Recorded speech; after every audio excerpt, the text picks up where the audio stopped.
الحمدللہ وکفا والصلاة والسلام علی عبادہ الذین اصطفیٰ خصوصاً علی محمد المصطفیٰ وعلی آلہ واصحابہ اولی الصدق والصفا. اما بعد فاعوذ باللہ من الشیطان الرجیم. بسم اللہ الرحمن الرحیم. فقد قال اللہ تبارک و تعالی فی القرآن المجید والفرقان الحمید ولا تحسبن الذین قتلوا فی سبیل اللہ امواتا بل احیاء عند ربهم یرزقون. فقد قال النبی صلی اللہ علیہ وآلہ وسلم سید الشہداء حمزہ بن عبد المطلب او کما قال علیہ الصلوۃ والسلام. ان اللہ وملائکتہ یصلون علی النبی یا ایھا الذین آمنوا صلوا علیہ وسلموا تسلیما. اللہم صلی علی سیدنا مولانا محمد وعلی آل سیدنا مولانا محمد وعلی اصحاب سیدنا مولانا محمد مبارک وسلم. الصلاۃ والسلام علیک یا سیدی یا رسول اللہ وعلی آلک و اصحابک یا سیدی یا حبیب اللہ. الصلاۃ والسلام علیک یا سیدی یا رحمت للعالمین وعلی آلک و اصحابک یا سیدی یا شفیع المذنبین. حمد و صلوات کے بعد انتہائی عزت و تکریم کے لائق حضرت علامہ قاضی ذوق محمود صاحب دامت برکاتہ العالیہ، حضرت علامہ سید عادل حسین شاہ صاحب گیلانی دامت برکاتہ العالیہ، حضرت علامہ ضیاء الحسنین صاحب دامت برکاتہ العالیہ، دیگر گرامی مرتبہ حاضرین و سامعین، السلام علیکم ورحمۃ اللہ وبرکاتہ. اللہ رب العزت کا انتہائی فضل اور احسان ہے کہ اس نے ہمیں ان بابرکت لمحات میں یہ خوبصورت اور پاکیزہ محفل سجا کر حضور سید عالم صلی اللہ علیہ وآلہ وسلم کی ایک محبوب ترین ہستی کے ذکر کی توفیق سے نوازا. اللہ کریم کی بارگاہ میں التجا ہے کہ وہ ہم سب کی اس پاکیزہ محفل میں حاضری کو اپنی بارگاہ میں قبولیت کے شرف عطا فرمائے اور اس کی برکت سے اللہ کریم ہمیں دنیا و آخرت کی سعادتیں اور خیر عطا فرمائے. میں نے قرآن مجید میں سے چند کلمات تلاوت کرنے کا شرف حاصل کیا. حضور تاجدار کائنات سید عالم صلی اللہ علیہ وآلہ وسلم کا ایک فرمان علی شان، اس کا کچھ حصہ سنانے کا شرف حاصل کیا اور ان بابرکت اور پاکیزہ کلمات کا سہارا لے کر چند باتیں آپ کی خدمت میں عرض کروں گا. اللہ کریم کی بارگاہ میں التجا ہے کہ وہ ہمیں حق بیان کرنے کی، سمجھنے کی، تسلیم کرنے کی اور اخلاص نیت کے ساتھ اس پہ عمل پیرا ہونے کی توفیق عطا فرمائے. حضرت سیدنا امیر حمزہ رضی اللہ تعالی عنہ وہ ہستی ہیں کہ جو حضور تاجدار کائنات کی محبوب ترین شخصیات میں سے ایک ہیں،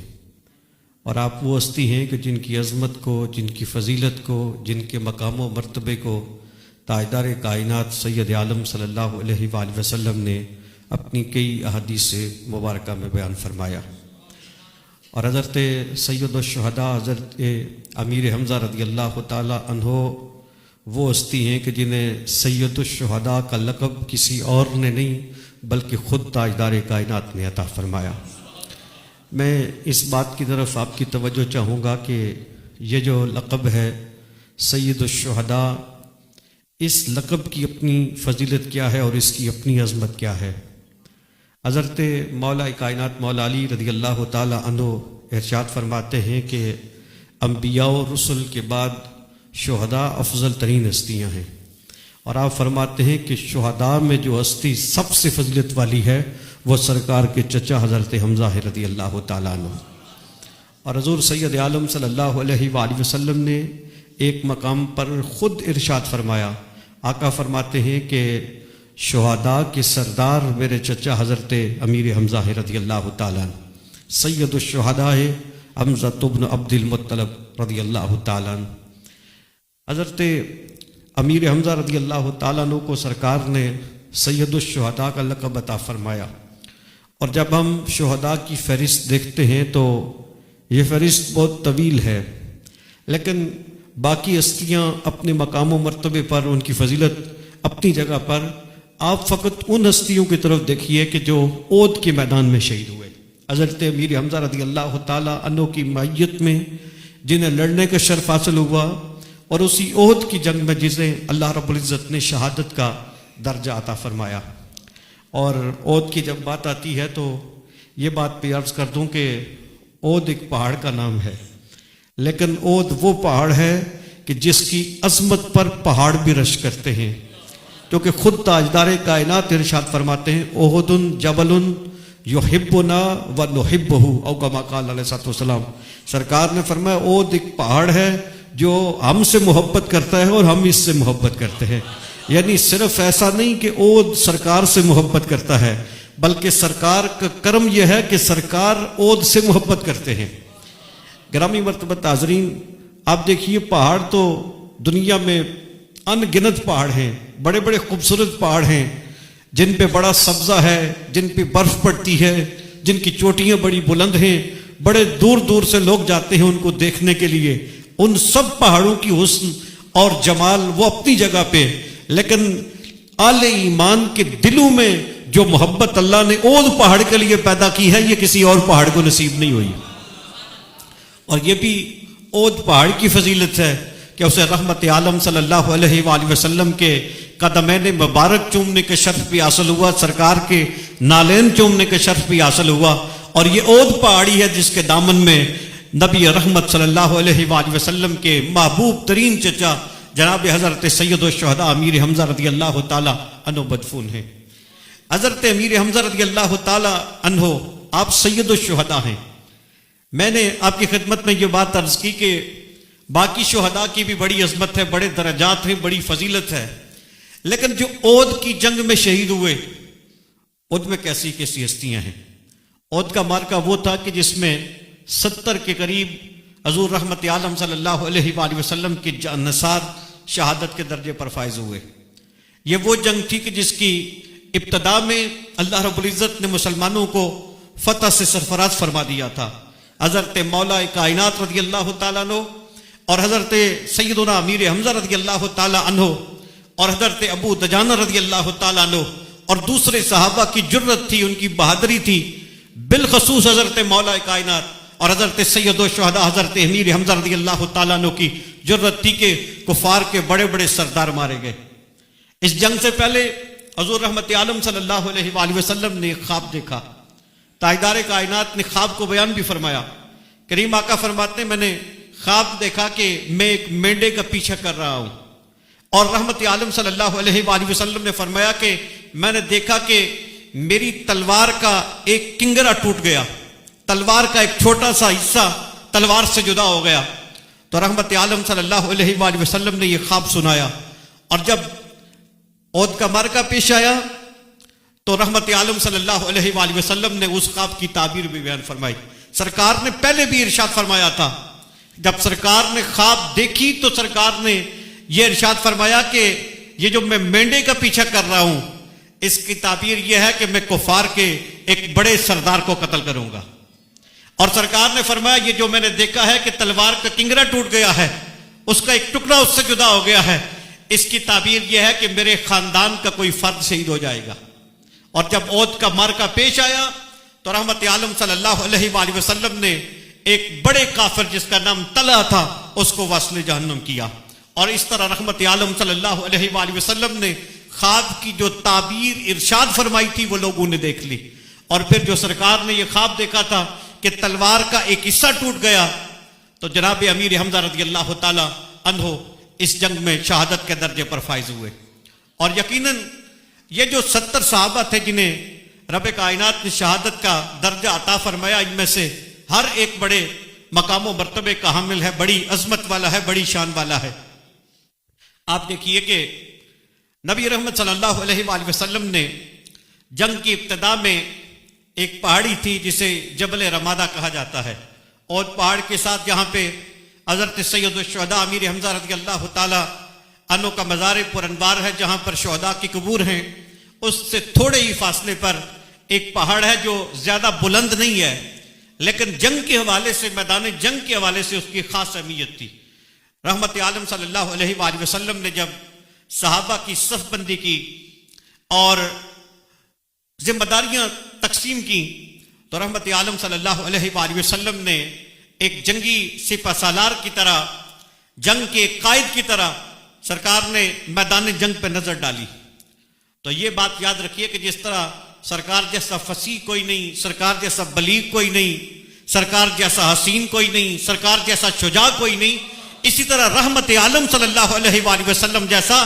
فن حرب کی مہارت رکھنے والا بھی کوئی نہیں. سرکار سے بڑھ کر کوئی جاننے والا بھی نہیں کہ لڑا کس طرح جاتا ہے، اور سرکار سے بڑھ کر کوئی ایسا بھی نہیں جو یہ جانتا ہو کہ لڑایا کس طرح جاتا ہے. رحمت عالم صلی اللہ علیہ وآلہ وسلم نے میدان جنگ کو دیکھا، کفار کے لشکر کو دیکھا، ان کے رسالے کو دیکھا، ان کے گھوڑ سوار دستے کو دیکھا. تو رحمت عالم صلی اللہ علیہ وآلہ وسلم نے یہ محسوس کیا کہ ایک مقام ایسا ہے جہاں پہ اگر کفار کو موقع مل جائے تو وہ پیچھے سے چکر کاٹ کے ان کا گھوڑ سوار دستہ پیچھے سے آ کر مسلمانوں کے لشکر پہ حملہ ہو سکتا ہے، اور اس سے مسلمانوں کی جو صف بندی ہے اس کو متاثر کیا جا سکتا ہے، نقصان پہنچایا جا سکتا ہے. اس دور میں جو جنگیں لڑی جاتی تھی اس میں صف بندی کو خاص طور پہ اہمیت حاصل تھی کہ اگر ایک دفعہ کسی کی صفیں درم برم ہو جاتی تو لشکر جتنا ہی طاقتور کیوں نہ ہوتا، بڑی تعداد ہی کیوں نہ ہوتی، اس میں بڑے بڑے سرمائی کیوں نہ ہوتے، پھر وہ اپنے آپ کو بچا نہیں پاتا تھا. اس لیے اچھے سالار وہ ہوا کرتے تھے کہ جو آخری وقت تک اپنی جو صف بندی تھی اس کو برقرار رکھا کرتے تھے. تو رحمت عالم صلی اللہ علیہ وآلہ وسلم نے محسوس کیا کہ ادھر سے گھوڑ سوار دستہ پیچھے سے چکر کاٹ کے حملہ آور ہو سکتا ہے. تو سرکار نے 50 صحابہ کو ایک مقام پہ اس پہاڑ پہ مقرر کیا، جبل رمادہ پہ، اور ساتھ انہیں ارشاد فرمایا کہ جنگ کی صورتحال کچھ بھی ہو جائے تم نے اپنے مقام کو نہیں چھوڑنا. یہ رحمت عالم صلی اللہ علیہ وآلہ وسلم نے تاکید ارشاد فرمائی کہ جنگ کی صورتحال کیسی بھی کیوں نہ ہو جائے تم نے اپنے مقام کو نہیں چھوڑنا. اب جب جنگ شروع ہوئی اور ابتدا میں جو مسلمان مجاہدین تھے انہوں نے کفار کے بڑے بڑے جو سردار تھے ان کو واسطہ جہنم کر دیا، تو اس وقت جس وقت کفار نے میدان چھوڑنا شروع کیا تو وہ دستہ تیر انداز جو جبل رمادہ پر تھا انہوں نے دیکھا کہ اب تو فتح حاصل ہو گئی ہے، اب تو کفار نے میدان چھوڑ دیا ہے، میدان سے بھاگنے کی تیاری کر رہے ہیں. تو انہوں نے اس غلط فہمی کی بنا پہ کہ جنگ تو اختتام کو پہنچ چکی ہے، اب ہمیں باقی مجاہدین کا ساتھ دینا چاہیے، تو انہوں نے ان میں سے کچھ لوگوں نے اپنے مقام کو چھوڑ دیا. چند لوگ وہاں پہ موجود رہے، انہوں نے کہا کہ سرکار کا حکم یہ تھا کہ کچھ بھی ہو جائے تم نے میدان نہیں چھوڑنا، اپنی جگہ نہیں چھوڑنی. تو باقی جو تھے ان کا خیال تھا کہ جنگ جو کہ ختم ہو چکی ہے تو سرکار کا جو حکم تھا وہ یہیں تک تھا، تو انہوں نے اپنی جگہ کو چھوڑ دیا. اس کا نتیجہ یہ ہوا کہ حضرت خالد بن ولید جو اس وقت تک اسلام نہیں لائے تھے اور ان کی ساری زندگی اسی قتال میں گزری تھی اور وہ مانے جاتے تھے کہ وہ بڑے جرنیل تھے، تو انہوں نے جب دیکھا کہ مسلمانوں نے اس جگہ کو چھوڑ دیا ہے تو انہوں نے اپنے گھوڑ سوار دستے کے ساتھ ایک لمبا چکر کاٹا اور پیچھے سے آ کر اسلامی لشکر پہ حملہ ہوئے، اور اس سے مسلمانوں کی صفیں پھر اپنی جگہ پہ قائم نہ رہی، بلکہ حضرت عبداللہ ابن مسعود رضی اللہ تعالی عنہ کی ایک روایت ہے، آپ فرماتے ہیں کہ ایسا وقت بھی آیا کہ رحمت عالم صلی اللہ علیہ وآلہ وسلم کے ساتھ صرف 9 مجاہدین تھے، 7 انصار میں سے اور 2 مہاجرین میں سے تھے، اور وہ رحمت عالم صلی اللہ علیہ وآلہ وسلم کے گرد پیرا دے رہے تھے، رحمت عالم صلی اللہ علیہ وآلہ وسلم کی حفاظت کا فریضہ سر انجام دے رہے تھے. اور جو انصار تھے ہم ان کی عظمت کو بھی سلام پیش کرتے ہیں. آپ عود شریف کی جتنی بھی روایات ہیں ان کو دیکھیے اور جو مغازی کی کتب ہے ان کو دیکھیے تو آپ کو یہاں پہ انصار کا یہ کردار نظر آئے گا کہ وہ جو 7 انصاری تھے ان میں سے ایک آگے بڑھتا، وہ تیر اپنے جسم پہ روکتا، کفار کو روکتا، یہاں تک کہ شہادت کے درجے پہ فائز ہو جاتا. پھر دوسرا آگے بڑھتا، وہ اپنی جان رحمت عالم پہ نچھاور کر دیتا. پھر تیسرا آگے بڑھا، اس نے اپنی جان تاجدار کائنات کے قدموں پہ نچھاور کر دی، حتیٰ کہ وہ 7 کے 7 تاجدار کائنات پہ قربان ہو گئے. اللہ تعالیٰ ان کے درجات میں بلندیاں، مزید بلندیاں عطا فرمائے. گرامی قدر، یہ اتنا نازک وقت تھا کہ حضور سید عالم صلی اللہ علیہ وآلہ وسلم کے ساتھ گنتی کے صحابہ موجود تھے. لیکن ایک دفعہ حضرت برا بن عازب رضی اللہ تعالی عنہ سے کسی نے پوچھا کہ برا یہ بتائیے کہ جب ایک جنگ میں بڑا مشکل وقت آیا تھا اور اس وقت جو بہت سارے مجاہدین تھے وہ ثابت قدم نہیں رہے تھے، وہ پیچھے ہٹ گئے تھے، انہوں نے پسپائی اختیار کر لی تھی، تو آپ کن لوگوں میں تھے؟ حضرت برا بن عازب نے جواب میں اپنا ذکر نہیں کیا کہ میں ڈٹا رہا یا میں کس حال میں تھا، بلکہ جب سوال کرنے والے نے آپ سے پوچھا کہ بتائیے آپ کن لوگوں میں تھے، ان لوگوں میں تھے جو ڈٹ کے کھڑے رہے یا ان میں تھے جو پیچھے ہٹ گئے؟ آپ نے فرمایا چھوڑو میری کیا بات کرنی، میں تمہیں بتاتا ہوں کہ وقت کتنا مشکل تھا لیکن ہمارے آقا پھر بھی استقامت اور جرت کی چٹان بن کر اپنی جگہ پہ کھڑے رہے، اور رحمت عالم صلی اللہ علیہ وآلہ وسلم نے اس مشکل اور خطرناک وقت میں ایک قدم بھی پیچھے نہیں ہٹایا۔ یہ سید عالم صلی اللہ علیہ وآلہ وسلم کی جرت تھی، یہ سرکار کی شجاعت تھی کہ اتنا مشکل وقت تھا، اور کفار ظاہر ہے ان کا پورا زور تو اسی جگہ پر تھا جہاں پہ سید عالم صلی اللہ علیہ وآلہ وسلم جلوہ کرتے، اور کفار کی کوشش تو تھی کہ وہ سرکار کو نقصان پہنچائیں، لیکن سید عالم صلی اللہ علیہ وآلہ وسلم نے اس موقع پہ ایک قدم بھی پیچھے نہیں ہٹایا، بلکہ آپ اپنی پوری جرت کے ساتھ اپنے مقام پہ جلوہ کر رہے۔ یہ سید عالم صلی اللہ علیہ وآلہ وسلم کی جرت ہے، جسے باقی صحابہ بھی بیان کرتے ہیں، اور اس مقام پر حضرت برا بن عازب رضی اللہ تعالیٰ عنہ نے بھی بیان کیا۔ عرض کر رہا تھا کہ جب حضرت خالد بن ولید نے مسلمانوں کے عقب سے آ کے حملہ کیا تو مسلمانوں کی جو صف بنتی تھی وہ اپنی جگہ پہ برقرار نہ رہ سکی۔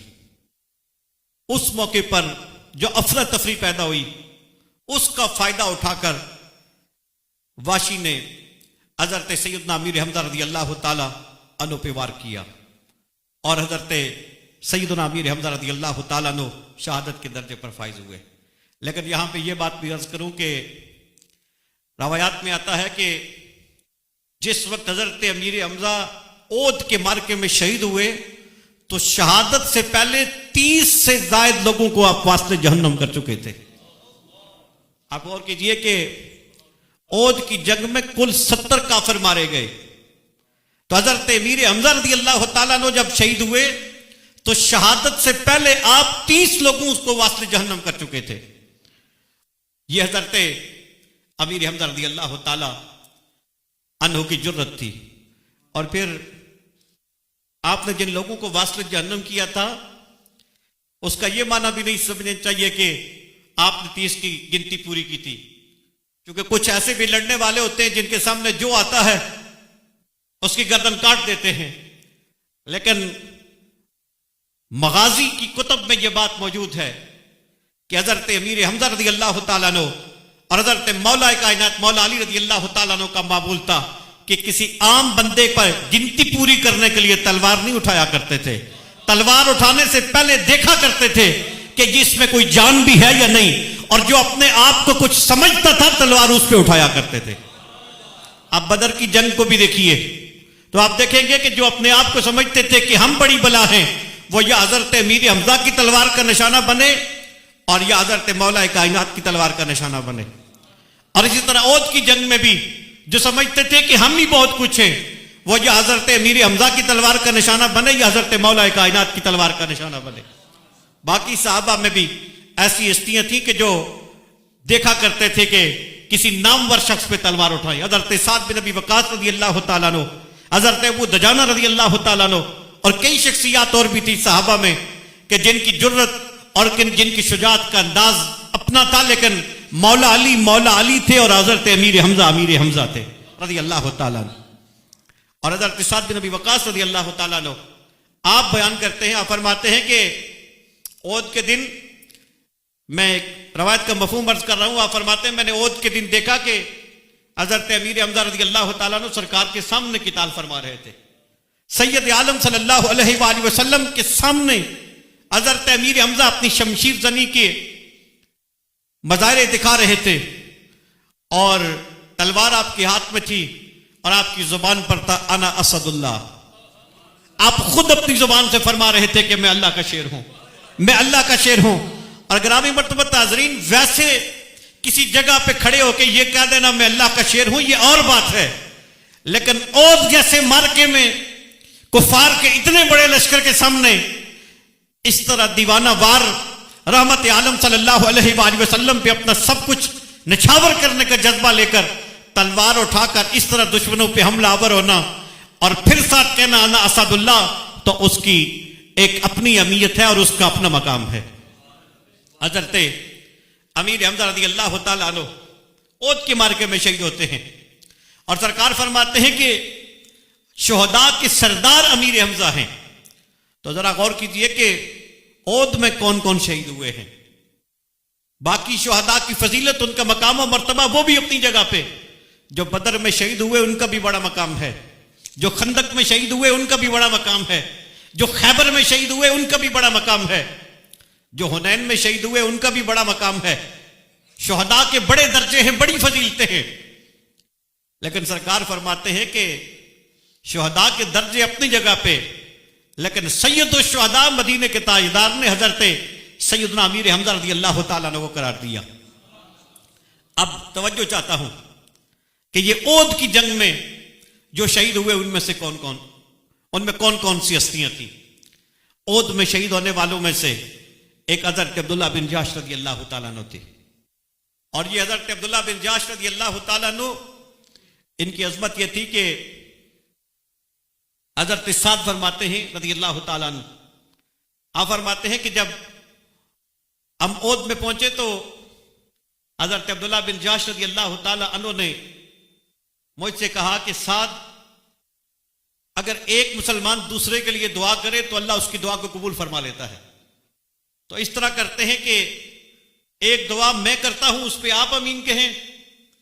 ایک دعا آپ کیجئے اس پہ میں آمین کہوں گا، تو مجھے امید ہے کہ اللہ آپ کی امین کی برکت سے میری دعا کو قبول کر لے گا۔ یعنی ایک مومن کی دعا پہ دوسرا امین کرے تو اللہ اس دعا کو رد نہیں کرتا۔ تو حضرت سعد کہتے ہیں کہ میں نے حضرت عبداللہ بن جحش سے کہا کہ ٹھیک ہے میں دعا کرتا ہوں، آپ میری دعا پر امین کہیں، پھر آپ دعا کیجئے، آپ کی دعا پر میں امین کہوں گا۔ تو آپ فرماتے ہیں کہ میں نے دعا کی کہ اے مولا، جب جنگ شروع ہو اور جنگ میں تیزی آ جائے تو کافروں میں سے ایک سرما دلیر کافر کو، نامور کافر کو مجھ پہ مسلط کر دے، وہ میرے مقابلے میں آ جائے، وہ مجھ پہ حملہ کرے، میں اس پہ حملہ کروں، یہاں تک کہ میں اس پہ غالب آ جاؤں، پھر میں اس کا سر تن سے جدا کر دوں، اور جب میں اس کا سر تن سے جدا کر دوں تو میں اس کی تلوار پہ بھی قبضہ کر لوں، اس کے سامان پہ بھی قبضہ کر لوں۔ آپ کہتے ہیں میں نے دعا کی تو حضرت عبداللہ بن جحش رضی اللہ تعالیٰ عنہ نے اس دعا پر آمین کہا۔ آپ فرماتے ہیں اس کے بعد حضرت عبداللہ بن جحش رضی اللہ تعالیٰ عنہ نے دعا کی، اور وہ دعا کیا تھی؟ حضرت سعد فرماتے ہیں بے شک عبداللہ بن جحش کی دعا میری دعا سے بہتر تھی۔ وہ دعا کیا تھی؟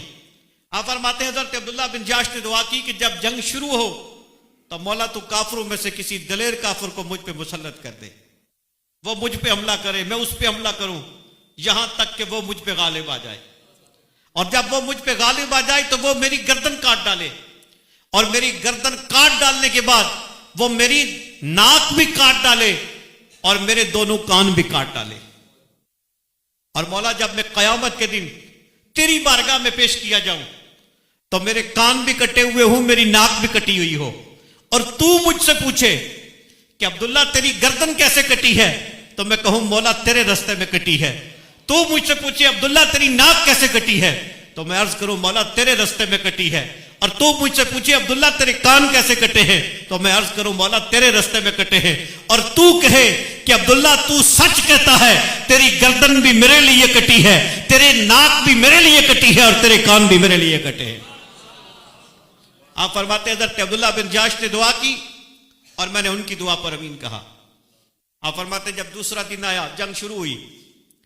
تو میری دعا اللہ نے قبول فرما لی۔ جس طرح میں نے دعا کی تھی، ایک بڑا کافر جو اپنے آپ کو بڑا دلیر سمجھتا تھا، سورما سمجھتا تھا، تجربہ کار سمجھتا تھا، میرے مقابلے میں آیا، اس نے مجھ پہ وار کیا، میں نے اس پہ وار کیا، یہاں تک کہ میں اس پہ غالب آ گیا، میں نے اس کی گردن کاٹ ڈالی، سر قلم کر دیا، اس کی تلوار پہ قبضہ کر لیا، اس کے سامان پہ قبضہ کر لیا۔ آپ فرماتے ہیں جنگ ختم ہوئی تو میں نے سوچا کہ پتہ کروں کہ حضرت عبداللہ بن جحش رضی اللہ تعالیٰ عنہ کے ساتھ کیا معاملہ پیش آیا۔ آپ فرماتے ہیں جب پتہ کیا تو ایک صحابی نے سرکار کی بارگاہ میں عرض کی کہ حضرت عبداللہ بن جحش شہید ہو گئے ہیں اور ان کی لاش کا مسئلہ کیا گیا ہے، ان کی ناک بھی کاٹی گئی ہے، ان کے دونوں کان بھی کاٹے گئے۔ یہ بھی کفار کی خباثت تھی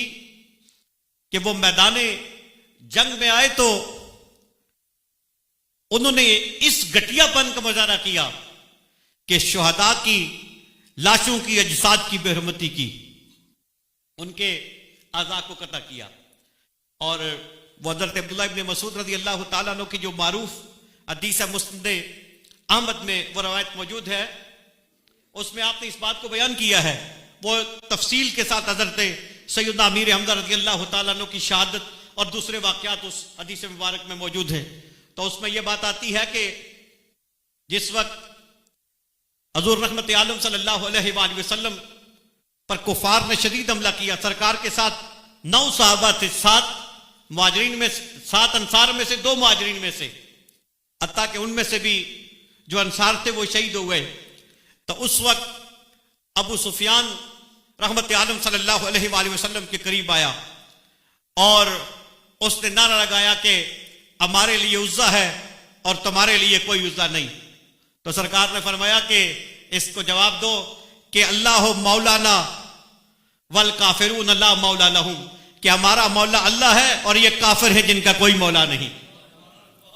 اور پھر اس وقت اس نے کہا کہ یہ جو جنگ ہوئی ہے آج کا دن یہ بدر کے بدلے میں ہے، تو ساتھ ہی اس نے کہا کہ فلاں فلاں کے بدلے میں آج ہم نے قتل کر دیا ہے، فلاں فلاں کے بدلے میں قتل کر دیا ہے، اور فلاں کو فلاں کے بدلے میں قتل کر دیا ہے۔ تو سرکار نے فرمایا کہ برابر نہیں ہوئے۔ اس نے کہا بات برابر ہو گئی ہے کہ فلاں فلاں کے بدلے میں مارا گیا، فلاں فلاں کے بدلے میں مارا گیا، تو اب معاملہ برابر ہو گیا ہے۔ تو سرکار نے فرمایا حساب برابر نہیں ہوا، اس لیے کہ جو تمہارے مارے گئے ہیں وہ دوزخ کے عذاب جھیل رہے ہیں، اور جو ہمارے مارے گئے ہیں وہ جنت کے مزے لے رہے ہیں۔ تو اس وقت ابو سفیان نے کہا کہ کچھ لوگ ہیں جن کو قتل کیا گیا ہے تو ان کی اعضاء کاٹے گئے ہیں، مسئلہ کیا گیا ہے، لیکن ساتھ ہی اس نے کہا کہ میں نے اس کا حکم نہیں دیا تھا اور میں نے اس سے روکا بھی نہیں تھا، مجھے اس پر دکھ بھی نہیں ہے اور مجھے اس پر خوشی بھی نہیں ہے۔ تو نبی رحمت صلی اللہ علیہ وآلہ وسلم کہ کئی صحابہ تھے جن کی لاش کا مسئلہ کیا گیا، جن کی اعضاء کاٹے گئے، ان میں سے ایک حضرت عبداللہ بن جحش رضی اللہ تعالیٰ عنہ تھے۔ اور حضرت عبداللہ بن جحش وہ ہیں جنہوں نے عہد کے موقع پہ دعا کی، حضرت سعد نے ان کی دعا پر آمین کہا اور اللہ نے ان کی دعا کو قبول فرما لیا۔ اب غور کیجئے، یہاں سے کچھ اندازہ تو ہوتا ہے کہ حضرت عبداللہ بن جحش کا مقام کیا تھا، اور کچھ اندازہ تو ہوتا ہے کہ حضرت عبداللہ بن جحش کی شہادت کیسی تھی، اور حضرت عبداللہ بن جحش کا ذوق کیسا تھا، اور سرکار کے اس سے ان کی محبت کیسی تھی۔ حضرت عبداللہ بن جحش کا مقام و مرتبہ اپنی جگہ پہ، ان کی شہادت کی عظمت اپنی جگہ پہ، لیکن مدینے کے تاجدار نے فرمایا کہ سید الشہداء حمزہ، کہ شہیدوں کا سردار میرے چچا حمزہ ہیں، حالانکہ ان شہیدوں میں سے جن کے سردار حضرت امیر حمزہ ہیں ایک حضرت عبداللہ بن جحش رضی اللہ تعالیٰ عنہ بھی، اور پھر انہی عہد کے شہداء میں سے ایک حضرت سعد بن ربیع رضی اللہ تعالیٰ عنہ ہے۔ یہ وہ صحابی ہیں کہ جو مدینہ شریف کے انصار میں سے سب سے مالدار آدمی تھے۔ سرکار جب ہجرت کر کے آئے تو جو مدینہ کے انصار تھے ان میں سے سب سے زیادہ مالدار آدمی مسلمانوں میں حضرت سعد بن ربیع رضی اللہ تعالیٰ عنہ تھے۔ اللہ نے مال اتنا دیا تھا، سمجھانے کے لیے عرض کر رہا ہوں کہ اس طرح آج ہم کہتے ہیں کہ فلاں ارب پتی ہے، تو اس دور میں مدینہ شریف کے ارب پتی مسلمانوں میں حضرت سعد بن ربیع رضی اللہ تعالیٰ عنہ تھے۔ لیکن سرکار سے محبت کا عالم کیا تھا کہ جب سرکار ہجرت کر کے آئے، سرکار نے صحابہ و مہاجرین انصار کے درمیان مواخات کا، بھائی چارے کا رشتہ قائم کیا۔ ایک انصاری کو لیا، ایک مہاجر کو لیا، دونوں کو بھائی بھائی بنا دیا۔ مہاجرین اپنا سب کچھ مکہ میں چھوڑ کے آئے تھے اور انصار نے ان کی مدد کی تھی۔ تو اس وقت حضرت سعد بن ربیع، نبی رحمت صلی اللہ علیہ وآلہ وسلم نے حضرت عبد الرحمن بن عوف کو ان کا بھائی بنایا.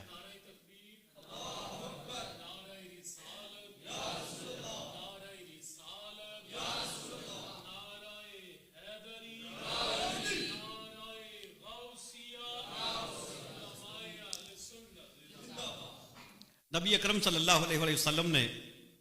حضرت عبد الرحمن بن عوف کو حضرت سعد کا بھائی بنایا. جب بھائی بنایا تو حضرت سعد نے حضرت عبد الرحمن بن عوف کو ساتھ لیا, گھر لے گئے, اپنے مال کے 2 حصے کیے. آدھا حضرت عبد الرحمن بن عوف کو پیش کر دیا کہ سرکار نے آپ کو میرا بھائی بنایا ہے, لہذا میں مال کے 2 حصے کرتا ہوں, آدھا مال آپ کی خدمت میں پیش کرتا ہوں. اور کیجئے, کسی کے پاس 10,000 روپے ہوں تو وہ بھی کسی کو اس میں سے 5,000 نہیں دیتا, لیکن جس کے پاس 10,000 ہوں وہ کسی کو 5,000 دے بھی دے تو اتنی حیرت نہیں ہوتی. اور کسی کے پاس 10 لاکھ ہوں تو وہ کسی کو 5 لاکھ نہیں دے سکتا, اور کسی کے پاس 10 کروڑ ہوں تو وہ کسی کو 5 کروڑ نہیں دے سکتا, اور کسی کے پاس 10 ارب ہوں تو وہ کسی کو 5 ارب نہیں دے سکتا. اس لیے کہ مال جتنا بڑھتا چلا جاتا ہے ہرس اتنی بڑھتی چلی جاتی ہے. لیکن یہ سرکار کے صحابی ہیں, یہ اربوں روپے کے مالک ہیں, اور آدھا مال حضرت عبد الرحمن بن عوف کے حوالے کر. اور وہ حضرت عبد الرحمن بن عوف کوئی ہم جیسا ہوتا جو سب کچھ اپنا چھوڑ کے آیا ہوا ہو, کاروبار کوئی نہ ہو, سب کچھ پیچھے رہ گیا ہو, اور بیٹھے بٹھائے اربوں روپے مل رہے ہوں تو وہ تو فوراً مال پہ قبضہ کرتا, کہیں دینے والے کی نیت بدل نہ جائے. وہ بھی سرکار کے صحابی تھے. انہوں نے کہا کہ سعد اللہ تمہیں تمہارا مال مبارک کرے, میں تجارت کرنا جانتا ہوں, محنت کرنا جانتا ہوں, کاروبار کرنا جانتا ہوں, تم مجھے بازار کا رستہ بتاؤ, میں محنت کروں گا تو اللہ مجھے بھی مال عطا کرے گا. حضرت سعد کے مال میں سے 1 درہم بھی نہیں لیا, بازار میں جا کے محنت کی تو اللہ نے حضرت عبد الرحمن بن عوف کو کتنا مال دیا. اس کا اندازہ اس بات سے کر سکتے ہیں کہ آپ نے زندگی میں صدقہ کیا, خیرات کی, ازواج مطہرات کی خدمت کی, بادیاں آزاد کی, غلام آزاد کیے, لیکن اس کے باوجود جب آپ کی وصال کا وقت ہوا اور ترکہ تقسیم ہوا تو ترکے میں جو سونا تھا اسے کلاڑوں سے کاٹ کے تقسیم کیا گیا. تو عرض یہ کر رہا تھا کہ حضرت سعد رضی اللہ تعالیٰ عنہ مدینہ شریف کے امیر ترین آدمی تھے, انصار میں سے, مسلمانوں میں سے. اب احد کی جنگ میں وہ بھی شریک تھے. جنگ اختتام کو پہنچی تو سرکار نے صحابہ سے پوچھا کہ کوئی سعد کی خبر لاؤ کہ سعد بن ربیع کی سال میں. ایک صحابی جاتے ہیں, میدان میں تلاش کرتے ہیں تو حضرت سعد کی آخری سانسیں تھیں, شدید زخمی تھے اور روح پرواز کرنے کو تھی. وہ صحابی قریب پہنچے تو پوچھا کس سال میں ہیں, تو حضرت سعد نے جواب میں 2 باتیں ارشاد فرمائی. آپ نے فرمایا کہ پہلے سرکار کا حال پوچھا اور پھر اس صحابی سے کہا کہ سرکار کی بارگاہ میں میرا سلام عرض کرنا اور کہنا کہ اللہ آپ کو میری طرف سے وہ بہترین جزا عطا فرمائے جو وہ کسی بھی نبی کو اس کے امتی کی طرف سے عطا کرتا ہے.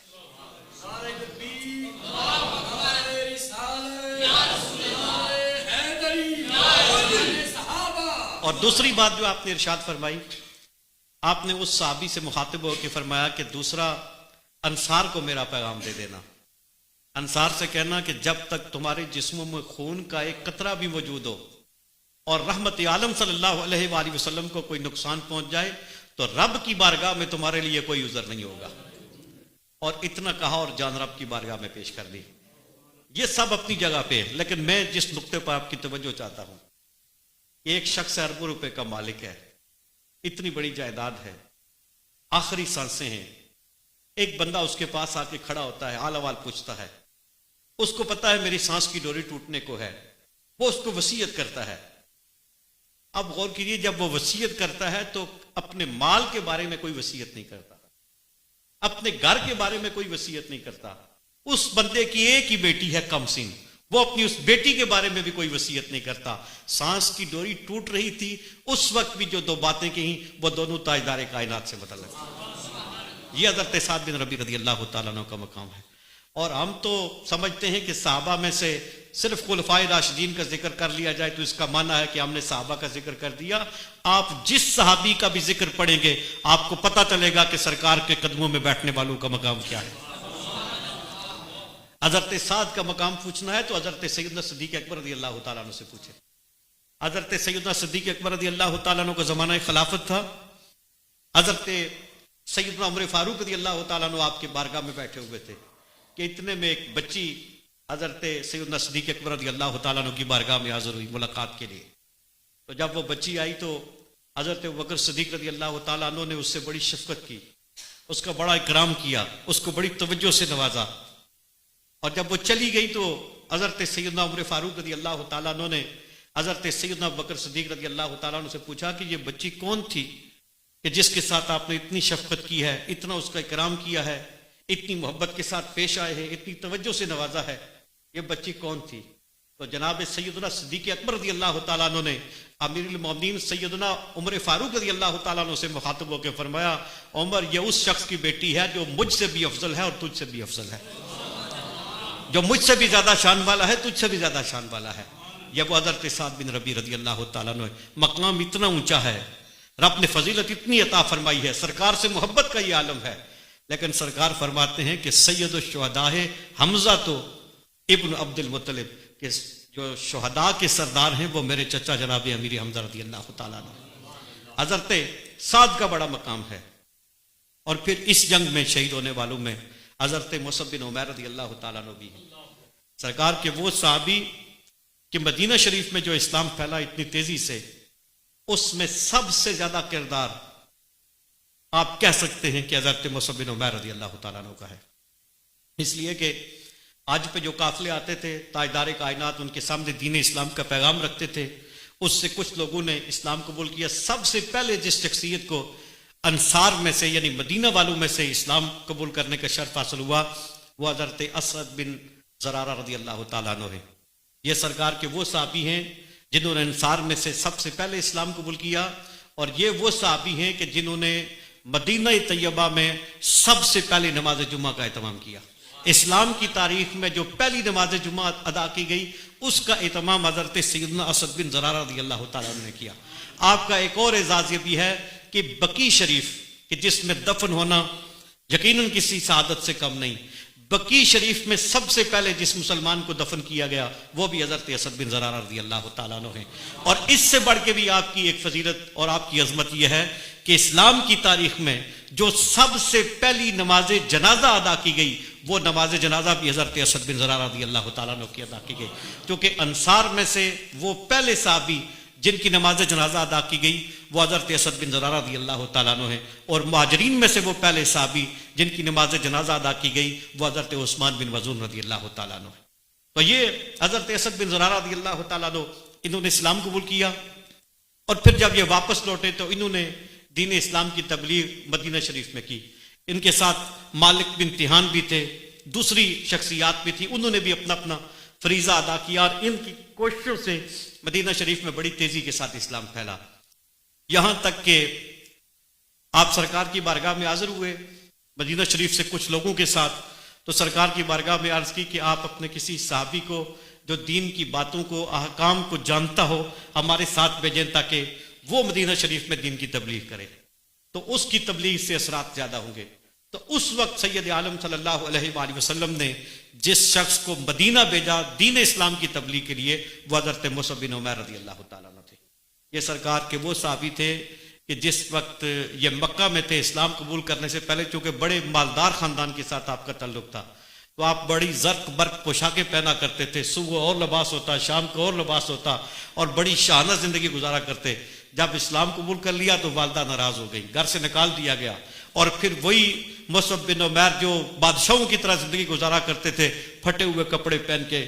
رستے سے گلیوں سے گزرا کرتے, اور لوگ آپ کی طرف دیکھا کرتے کہ یہ وہی جا رہا ہے جو ایسے لباس پہنا کرتا تھا اور اس طرح شاہانہ انداز میں زندگی گزارا کرتا تھا. آپ کپڑے پہنے ہوئے جن پہ ٹاکیاں لگی ہوئی ہیں, پیمد لگے ہوئے ہیں. تو انہوں نے کہا کہ یہ سب کچھ ہم چھوڑ سکتے ہیں, شاہانہ لباس بھی چھوڑ سکتے ہیں, یہ خلتیں بھی چھوڑ سکتے ہیں, اور ہمیں پیبند لگے ہوئے ٹاکیاں لگے ہوئے کپڑے بھی گوارا ہیں, لیکن ہم تاجدار کائنات کا دامن نہیں چھوڑ سکتے. یہ وہ حضرت مصعب بن عمیر رضی اللہ تعالیٰ عنہ تھے. تو رحمت عالم صلی اللہ علیہ وآلہ وسلم نے مدینہ شریف والوں نے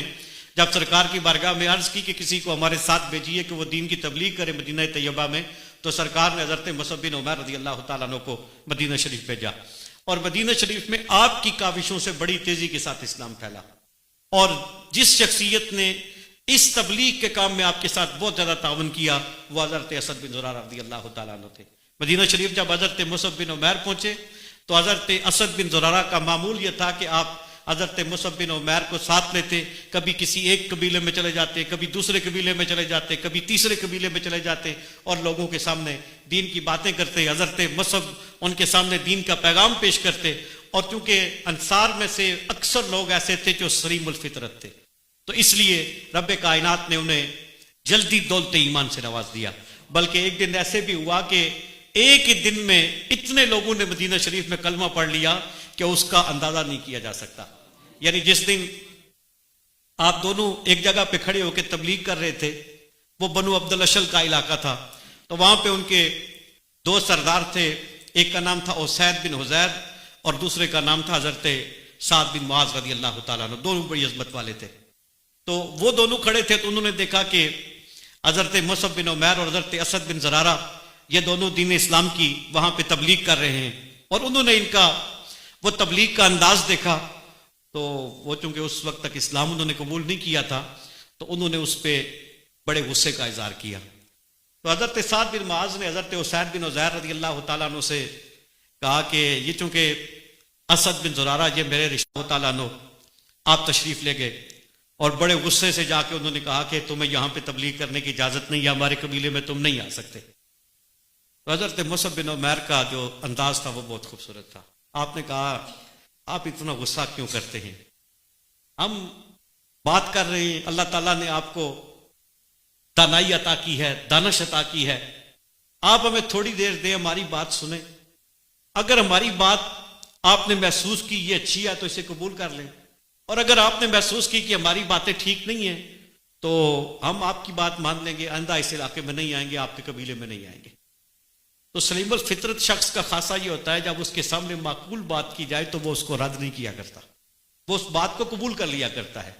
تو حضرت اسید کے سامنے جب حضرت مصعب نے یہ انداز اختیار کیا تو انہوں نے کہا بات تو تمہاری معقول ہے، چلو تم بتاؤ تم کیا کہتے ہو. تو حضرت مصعب بن عمیر نے تبلیغ کا طریق جو تھا وہ خود سید عالم صلی اللہ علیہ وآلہ وسلم کی بارگاہ سے سیکھا تھا. تو انہوں نے اتنی نرمی کے ساتھ، اتنی خوبصورتی کے ساتھ دین اسلام کا پیغام ان کے سامنے رکھا کہ تھوڑی دیر گزری تو اسید بن حذیر رضی اللہ تعالی انہوں نے کہا کہ بات یہ ہے کہ کلمہ تو میں ابھی پڑھ لوں، لیکن اس طرح ہے کہ میں ایک شخص کو ابھی تمہارے پاس بھیجتا ہوں، تو اگر تم نے کسی طریقے سے اس کو قائل کر لیا تو پھر مدینہ شریف میں اسلام کو پھیلنے سے کوئی نہیں روک سکے گا. تو وہ وہاں سے چلے گئے اور حضرت سعد بن معاذ کے پاس جا کے کہے، آپ نے ایک ہیلا اختیار کیا اور ان سے کہا کہ وہاں تو لوگ بڑے غصے میں ہیں اور ہو سکتا ہے کہ وہ حضرت اسد بن زرارہ کو کوئی نقصان پہنچا دے، تو وہاں پہ ماحول بڑا سخت ہے. تو حضرت سعد بن معاذ اگرچہ دین اسلام کے مخالف تھے، لیکن چونکہ حضرت اسد بن زرارہ آپ کے رشتہ دار بنتے تھے، تو جب آپ نے سنا کہ وہاں پہ کچھ لوگ ان کو نقصان پہنچانا چاہتے ہیں تو انہوں نے فوراً اپنا نیزہ اٹھایا اور غصے میں آ گئے. انہوں نے کہا میں دیکھتا ہوں کون میرے رشتہ دار پہ حملہ کرتا ہے، اس کو نقصان پہنچاتا ہے. تو وہ جلدی وہاں پہ پہنچے، لیکن جب وہاں پہ پہنچے تو دیکھا وہاں پہ تو ویسا کچھ بھی نہیں تھا، حالات معمول کے مطابق تھے. حضرت مصعب بن عمیر بھی بڑے اطمینان کے ساتھ باتیں کر رہے تھے، حضرت اسد بن زرارہ بھی بڑے اطمینان کے ساتھ وہاں پر تھے. تو وہ سمجھ گئے کہ مجھے کسی ایلے سے انہوں نے یہاں پہ بھیجا ہے، اس لیے یہ باتیں کی ہیں. تو انہوں نے تھوڑی سخت باتیں کی. تو حضرت مصعب بن عمیر نے ان سے بھی وہی بات کی کہ آپ سردار ہیں اپنے قبیلے کی، اللہ نے آپ کو عزت دی ہے، آپ دانشمند ہیں، آپ بڑے بڑے جرگے کرتے ہیں، فیصلے کرتے ہیں. تو عرض کرنے کا مقصود یہ ہے کہ وہ حضرت مصعب بن عمیر رضی اللہ تعالیٰ عنہ جن کی کاوشوں سے مدینہ طیبہ میں اتنی تیزی کے ساتھ اسلام کو فروغ حاصل ہوا، اور ایک سال میں کتنے لوگ مسلمان ہوئے، دوسرے سال میں کتنے لوگ مسلمان ہوئے، پھر رحمت عالم صلی اللہ علیہ وآلہ وسلم خود مدینہ طیبہ تشریف لے آئے. اب وہ حضرت مصعب بن عمیر رضی اللہ تعالیٰ عنہ جس دن یہ اود کا مارکا تھا، حضرت مصعب بن عمیر کے ہاتھ میں مسلمانوں کا پرچم تھا، اور جرت کے ساتھ بہادری کے ساتھ لڑتے ہوئے اس پرچم کو، تاجدار کائنات کے پرچم کو سربلند رکھنے کی آپ کوشش کرتے رہے، یہاں تک کہ اپنی جان آپ نے رب کی بارگاہ میں پیش کر دی. تو حضرت مصعب بھی کوئی معمولی مقام و مرتبے کے حامل شخص نہیں تھے، ان کا مقام مرتبہ اتنا بلند تھا. اود کی جنگ میں وہ بھی شہید ہوئے، لیکن رحمت عالم نے فرمایا سید الشہداء حمزہ تو ابن عبد المطلب، کہ جو شہیدوں کے سردار ہیں وہ میرے چچا حضرت حمزہ ہیں. یعنی حضرت سیدنا مصعب بن عمیر رضی اللہ تعالیٰ عنہ، حضرت سعد بن ربیع رضی اللہ تعالیٰ عنہ اور حضرت عبداللہ بن جاش رضی اللہ تعالیٰ عنہ، ہر ایک مقام و مرتبے والا ہے، لیکن ان کے سردار کا نام، ان کی عظمتیں اپنی جگہ پہ، لیکن حضور رحمت عالم صلی اللہ علیہ وآلہ وسلم نے جب سرداری کا اعلان کیا تو سرکار نے فرمایا کہ میرے چچا حمزہ شہیدوں کے سردار ہیں. یہ میں نے 3 شہداء کا تذکرہ آپ کے سامنے کیا. اس کا معنی یہ نہیں ہے جو باقی 70 شہید ہوئے ہیں یا 67 شہید ہوئے ہیں ان کا کوئی مقام نہیں تھا. قلت وقت کی وجہ سے فقط 3 کا تذکرہ کیا ہے، وگرنہ آپ ایک ایک شہید کا تذکرہ اگر آپ کتب میں پڑھیں تو آپ دیکھیں گے کہ جو اود میں شہید ہوئے ہیں ان کا مقام و مرتبہ کیا ہے. ایک اور شہید، صرف ایک اشارہ ہی کروں گا کہ اود میں شہید ہونے والوں میں سے ایک حضرت زیاد بھی تھے رضی اللہ تعالیٰ عنہ. آپ دیکھیے کہ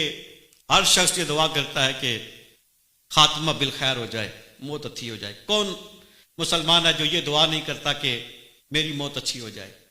لوگ عمرے کے لیے جاتے ہیں تو یہی دعا کرتے ہیں، سرکار کے روزے پہ جاتے ہیں تو یہی دعا کرتے ہیں، اپنے شیخ کے پاس جاتے ہیں تو اسی دعا کی درخواست کرتے ہیں کہ خاتمہ اچھا ہو جائے. تو یہاں پہ سوال یہ ہے کہ سب سے خوبصورت موت کس کی ہے؟ سب سے خوبصورت موت کون سی ہے؟ تو اس پر بعض کہتے ہیں کہ بندہ نماز پڑھ رہا ہو، حالت سجدہ میں روح پرواز کر جائے تو یہ سب سے اچھی موت ہے. بعض کہتے ہیں کہ بندہ قرآن کی تلاوت کر رہا ہو اور روح پرواز کر جائے، یہ سب سے اچھی موت ہے. بعض کہتے ہیں کہ بندہ میدان جہاد میں شہید ہو جائے، یہ سب سے اچھی موت ہے. بعض کہتے ہیں حضرت عثمان غنی رضی اللہ تعالیٰ عنہ کی موت بڑی اچھی تھی، قرآن کی تلاوت کر رہے تھے اور شہید ہو گئے. بعض کہتے ہیں کہ بندہ حج کے لیے جائے، وہاں پہ اس کو بلاوا آ جائے، یہ بڑی اچھی موت ہے. لیکن اگر اہل محبت سے پوچھیں گے تو وہ کہیں گے کہ سب سے خوبصورت موت وہ ہے جو اللہ نے حضرت زیاد کو عطا فرمائی. اور وہ موت کیا تھی؟ کہتے ہیں کہ رحمت عالم صلی اللہ علیہ وآلہ وسلم کے سامنے جو 7 انصار جن کا میں نے پہلے بھی تذکرہ کیا، جو ایک ایک کر کے قربان ہوئے، ان میں سے ایک حضرت زیاد بھی تھے رضی اللہ تعالیٰ عنہ. تو آپ جب زخموں سے چور ہوئے تو زمین پہ گر پڑے. زمین پہ گر پڑے تو رحمت عالم صلی اللہ علیہ وآلہ وسلم تھوڑے فاصلے پر تھے. تو آپ نقات کا یہ عالم تھا کہ زخموں سے چور تھے، حرکت نہیں کر سکتے تھے، لیکن پھر بھی اپنی توانائی کو جمع کیا اور بازوؤں کے زور سے اور اپنے آپ کو گھسیٹ کے سرکار کے قریب لے گئے، یہاں تک کہ رحمت عالم کے قدموں پہ اپنا سر رکھ دیا. رحمت عالم صلی اللہ علیہ وآلہ وسلم کے قدموں پہ اپنا سر رکھا اور نگاہیں جمال والضحا کے نظارے کرنے لگی. اور ایک وقت ایسا بھی آیا کہ اود کا میدان تھا، حضرت زیاد کا سر سرکار کے قدموں پہ تھا، زخموں سے چور تھے، سانس کی ڈوری ٹوٹنے کو تھی. وہ سرکار کے چہرے کو دیکھ رہے تھے، سرکار ان کے چہرے کو دیکھ رہے تھے، اور اسی میں ان کی سانس کی ڈوری ٹوٹ گئی. تو آل محبت کہتے ہیں کہ جو موت اللہ نے زیاد کو عطا کی ہے، اس سے بڑی خوبصورت موت اور کیا ہو سکتی ہے؟ وہ جو کسی نے کہا تھا کہ گر وقت اجل سر تیرے قدموں میں درا ہو، ایک سجدے میں ادا ہو جتنی بھی قضا ہو. گرامی مرتبہ حاضرین، تو یہ عود شریف ہے اور اس میں رحمت عالم صلی اللہ علیہ وآلہ وسلم کے اتنے جلیل القدر صحابہ ہیں جو شہادت کے درجے پہ فائز ہوتے ہیں. اور حضرت امیر حمزہ رضی اللہ تعالیٰ عنہ کی شان یہ ہے کہ حضرت امیر حمزہ رضی اللہ تعالیٰ عنہ ان سب کی سردار ہے. اور آپ کو یہ جو لقب ہے، یہ جو منصب ہے، اس کا اعلان خود تاجدار کائنات سید عالم صلی اللہ علیہ وآلہ وسلم نے فرمایا. نبی رحمت صلی اللہ علیہ وآلہ وسلم نے ایک مقام پہ آقا نے ارشاد فرمایا کہ میں نے رات جنت کا نظارہ کیا. سرکار نے فرمایا میں رات جنت میں داخل ہوا. سرکار نے فرمایا وہاں میں نے حضرت جعفر کو دیکھا رضی اللہ تعالیٰ عنہ، جعفر طیار جو موتا کی جنگ میں شہید ہوئے تھے، اور وہاں پہ آپ کے بازو قلم ہوئے تھے. تو آپ فرماتے ہیں کہ وہاں میں نے جعفر طیار کو دیکھا، اللہ تعالیٰ نے ان کو کٹے ہوئے بادلوں کے کٹے ہوئے بازوؤں کے بدلے میں 2 پر عطا فرما دیے ہیں. اور وہ اپنے پروں کے ساتھ جنت کی فضاؤں میں تیر رہے تھے. سرکار فرماتے ہیں کہ میں نے حضرت جعفر کو دیکھا یطیرو مال ملائکہ، وہ ملائکہ کے ساتھ پرواز کر رہے تھے. اور سرکار فرماتے ہیں وہاں پہ میں نے اپنے چچا حضرت امیر حمزہ کو دیکھا. سرکار فرماتے ہیں وہاں ایک مسند پہ وہ ٹیک لگا کے بیٹھے ہوئے تھے. یہ مقام و مرتبہ ہے حضرت امیر حمزہ رضی اللہ تعالیٰ عنہ کا، اور یہ مرتبہ ہے حضرت سیدنا حضرت جعفر طیار رضی اللہ تعالیٰ عنہ کا. حضرت جعفر طیار رضی اللہ تعالیٰ عنہ کی بڑی عظمت ہے، اور ان کو بھی رب کائنات نے بڑی شان عطا فرمائی. حضرت جعفر طیار کا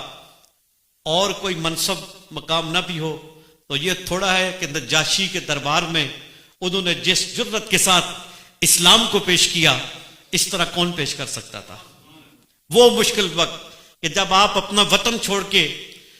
قریش کے تشدد سے بچنے کے لیے مسلمانوں کا ایک قافلہ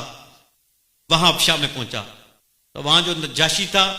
اس کے سامنے کچھ لوگ گئے. انہوں نے کہا کہ یہ تو حضرت عیسیٰ علیہ السلام کو نہیں مانتے، یہ تو حضرت مریم کو نہیں مانتے، یہ تو تمہارے عقیدے کی نفی کرتے ہیں، تو تم نے ان کو اپنے پاس پناہ دی ہے. تو اس نے کہا کہ چلو میں ان کو بلاؤں گا، ان سے پوچھوں گا. وہ جو وفد گیا تھا اس نے تحفے وغیرہ بھی پیش کیے، مال پیش کیا کہ ہماری بات کو ذرا توجہ دی جائے. لیکن نجاشی بھی سلیم الفطرت تھا، وہ کسی کے تحفے دیکھ کے ان کی باتوں میں نہیں آیا. تو اس نے کہا میں بلاؤں گا انہیں، ان کی بات سنوں گا، پھر اس کے بعد فیصلہ کروں گا. جب بلایا اتنے نازک وقت میں، تو حضرت جعفر طیار نے نجاشی کو خوش کرنے کے لیے دین اسلام بیان کرتے وقت کوئی ڈنڈی نہیں ماری، بلکہ دین اسی طرح پیش کیا جس طرح دین کی اصل روح تھی. آپ نے وہ خطبہ جو نجاشی کے دربار میں حضرت جعفر طیار کا خطبہ ہے، وہ یقیناً آپ سب آپ نے بار بار پڑھا ہوگا. آپ نے جناب مریم کے بارے میں وہی کچھ بیان کیا جو قرآن کہتا ہے، جناب عیسیٰ علیہ السلام کے بارے میں وہی کچھ بیان کیا جو قرآن کہتا ہے. اور آپ نے اس جرت کے ساتھ بیان کیا، اس دیانت کے ساتھ بیان کیا کہ اس کا اثر نجاشی پر بھی ہوا. جب آپ کی بات مکمل ہوئی تو اس نے ایک تنکا زمین سے اٹھایا، اس نے کہا جو کچھ اس نے بیان کیا ہے اس تنکے سے زیادہ بھی فرق نہیں ہے، جیسا اس نے بیان کیا ویسا ہی حق ہے. اور پھر یہ حضرت جعفر طیار ہیں کہ جس وقت خیبر فتح ہوا، تو خیبر کی فتح کا بھی ایک خاص مقام ہے، اس لیے کہ خیبر کی جنگ سے پہلے مسلمانوں کی جو ریاست تھی مدینہ کی، اس کے معاشی حالات اتنے اچھے نہیں تھے، وسائل کی قلت تھی. تو خیبر جب فتح ہوا تو یہ معاشی قلت جو تھی یہ دور ہو گئی، اس لیے کہ وہاں پہ یہود کا بہت سامان تھا، یہود بڑے امیر تھے، عرب کے مختلف علاقوں سے وہاں پہ جمع ہوئے تھے، ان کے پاس مال و دولت کے انبار تھے. اور پھر یہ علاقہ جو تھا خیبر کا یہ بھی بڑا زرخیز تھا. تو خیبر فتح ہونے کے بعد مسلمانوں کی جو معاشی حالت تھی وہ بڑی حد تک تبدیل ہوئی. جس دن خیبر فتح ہوا، اتفاق کی بات تھی، اسی دن حضرت جعفر طیار بھی واپس لوٹے، کیونکہ آپ ابشا گئے ہوئے تھے، ہجرت کر کے ابشا تشریف لے گئے تھے، اور وہیں پہ آپ نے کچھ سال گزارے، یہاں تک کہ سرکار ہجرت کر کے مدینہ تشریف لے گئے. بدر کی جنگ ہوئی، احد کی جنگ ہوئی، خندق کی جنگ ہوئی، تو حضرت جعفر طیار حبشہ میں ہی تھے. حضرت جعفر کی واپسی اس دن ہوئی جس دن خیبر فتح ہوا. اور سرکار نے جب فتح خیبر کے دن حضرت جعفر طیار کو دیکھا تو سرکار نے ایک جملہ ارشاد فرمایا. سرکار نے فرمایا کہ آج اللہ نے مجھے دو خوشیاں عطا کر دی ہیں، اور مجھے یہ پتہ نہیں کون سی خوشی زیادہ بڑی ہے، خیبر کی فتح کی خوشی زیادہ بڑی ہے یا جعفر کے لوٹنے کی خوشی زیادہ بڑی ہے. اور یہ جو حضرت جعفر طیار ہیں یہ حضرت مولا علی کے بھائی ہیں، یہ جو جعفر طیار ہیں یہ جناب ابو طالب کے بیٹے ہیں. اور سرکار نے ایک مقام پر یہ بھی بیان فرمایا، سرکار نے فرمایا میں جعفر سے اس لیے زیادہ محبت کرتا ہوں کہ جناب ابو طالب ان سے زیادہ محبت کرتے تھے. لوگ تو جناب ابو طالب کے ایمان پہ بحث کرتے ہیں، لیکن سرکار فرماتے ہیں کہ جس سے ابو طالب زیادہ محبت کرتے ہیں میں محمد بھی اس سے زیادہ محبت کرتا ہوں. گرامی مرتبہ حاضرین، احد کے دن حضرت سید و شہداء حضرت امیر حمزہ رضی اللہ تعالیٰ عنہ نے قربانی پیش کی، اور آپ کی لاش کا مسئلہ کیا گیا، آپ کے اعضاء کاٹے گئے. اور جس وقت رحمت عالم صلی اللہ علیہ وآلہ وسلم کی بارگاہ میں یہ خبر دی گئی کہ ہند نے آپ کی لاش کا مسئلہ کیا ہے، آپ کا سینہ مبارک چاک کیا ہے، کلیجہ نکالا ہے، اس کو چپایا ہے، یہ بات جب سرکار کی بارگاہ میں بیان ہوئی تو سرکار نے فرمایا کہ کیا اس نے کوئی چیز نگلی ہے؟ کیا اس نے حمزہ کے جسم کا کوئی حصہ کھا لیا ہے؟ تو جواب میں بتایا گیا کہ نہیں، اس نے اگل دیا ہے، کھا نہیں سکی۔ تو سرکار نے اس موقع پر ایک جملہ ارشاد فرمایا، سرکار نے فرمایا کہ اللہ حمزہ کے جسم کے کسی حصے کو آگ میں داخل نہیں کرے گا۔ جناب امیر حمزہ رضی اللہ تعالیٰ عنہ کہ جسد خاکی کا مسئلہ کیا گیا، اور رحمت عالم صلی اللہ علیہ وآلہ وسلم صحابہ فرماتے ہیں کہ ہم نے دیکھا کہ سرکار سسکیاں لے کے رو رہے تھے، سرکار کی آواز سنائی دے رہی تھی کہ سید عالم صلی اللہ علیہ وآلہ وسلم نے جب حضرت امیر حمزہ رضی اللہ تعالیٰ عنہ کے جسد خاکی کو دیکھا کہ ان کی اعضاء کاٹے گئے ہیں، تو تاجدار کائنات حضور سید عالم صلی اللہ علیہ وآلہ وسلم سسکیاں لے کے رو رہے تھے۔ اور پھر جب سرکار نے دیکھا کہ انصار کے بہت لوگ شہید ہوئے تھے، تو جو انصار کی خواتین تھیں وہ اپنے اپنے شہداء کے لیے رو رہی تھی، تو سرکار نے جب یہ منظر دیکھا تو سرکار نے فرمایا میرے چچا کے لیے رونے والا کوئی نہیں۔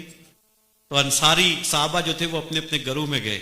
اور انہوں نے کہا کہ کوئی اپنے شہیدوں کے لیے نہیں روئے گا، بلکہ جو بھی روئے گا وہ سرکار کے چچا کے لیے روئے گا۔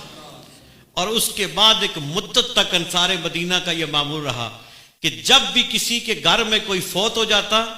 تو وہ اپنے میت کے لیے بعد میں آنسو بہاتے، پہلے سرکار کے چچا کو یاد کر کے ان کے لیے آنسو بہاتے۔ اور یہ تو سرکار نے منع فرما دیا، سرکار نے منع فرما دیا کہ یہ کام اب نہیں کرنا، وگرنہ ہمارا ایمان ہے کہ اگر سرکار منع نہ فرماتے تو 14 سال گزرنے کے بعد اب بھی مدینہ شریف میں اگر اہل ایمان کا کوئی دنیا سے چلا جاتا تو مدینہ والے اس کے لیے بعد میں آنسو بہاتے، سرکار کے چچا کے لیے پہلے آنسو بہاتے۔ اور حضرت امیر حمزہ رضی اللہ تعالیٰ عنہ کی شان یہ ہے، مقام یہ ہے کہ اہل محبت فرماتے ہیں، اہل معرفت یہ کہتے ہیں، مدینہ شریف والوں کا یہ معمول ہے، ان کی یہ سوچ ہے کہ اگر سرکار کی بارگاہ میں کوئی عرضی پیش کرنی ہو تو حضرت امیر حمزہ کے وسیلے سے پیش کی جائے یا سرکار کی شہزادی کے وسیلے سے پیش کی جائے تو سرکار رد نہیں فرماتے۔ اور بدھ کے دن کثرت کے ساتھ